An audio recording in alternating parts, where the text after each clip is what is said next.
In March 2021, fierce winds blew a container ship off course. In most places, this would have caused a minor incident. But in the Suez Canal, it was a global crisis.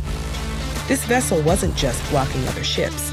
It was obstructing the flow of international trade through one of the world's most important waterways. The site of the Suez Canal has been of interest to rulers of this region as far back as the 2nd millennium BCE. To move goods between Asia and the Mediterranean basin, traders had to traverse the narrow isthmus separating the Red Sea and the Nile, journeying in camel-bound caravans through the unforgiving desert. A maritime passage between the Indian Ocean and the Mediterranean Sea would bypass this trip altogether, and throughout the 16th century, multiple powers attempted to construct such a canal, but their plans were obstructed by cost, political strife, and the ever-shifting sands. In 1798, interest in building a canal was rekindled, this time attracting attention from across Europe.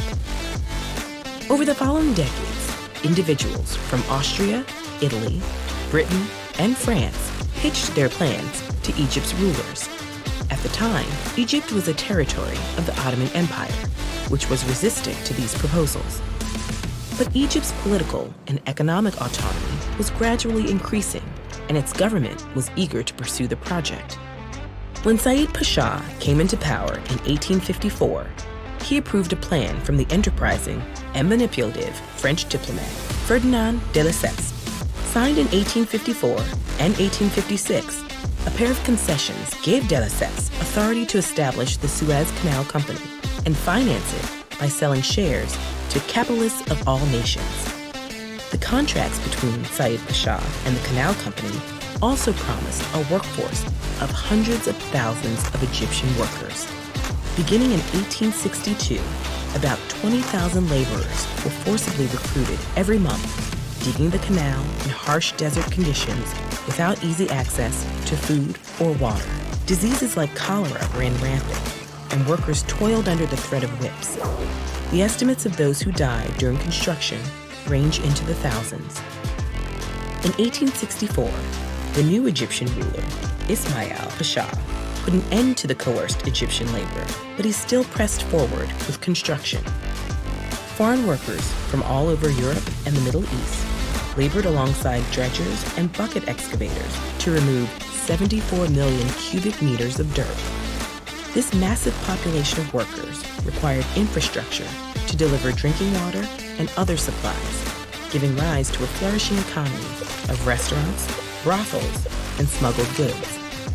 Amidst the bustle were born 3 new cities with multi-ethnic populations: Port Said on the northern Mediterranean shore, Ismailia on the canal's middle tract, and Port Tawfiq at the southern edge of the canal.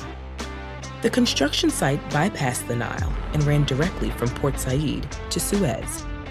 And after years of work, the streams of the two seas finally began merging in the mid-1860s. The finished canal was 164 kilometers long with a width of 56 meters at the surface, and it was officially inaugurated on November 17, 1869.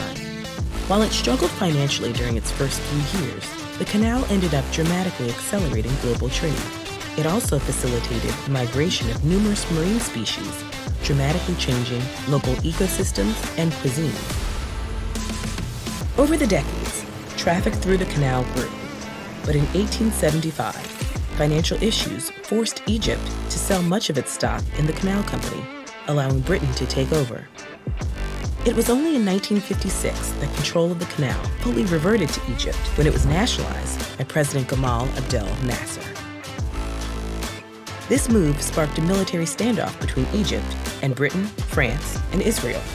But once resolved, it transformed the canal into a major source of Egypt's national revenue and helped redeem the canal's imperialist legacy. Today, nearly 30% of all global ship traffic passes through the Suez Canal, totaling over 20,000 ships in 2021.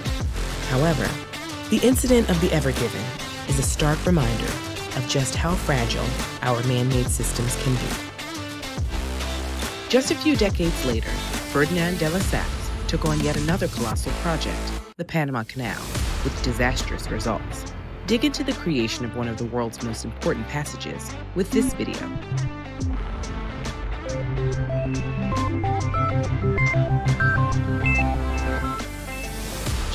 With this video.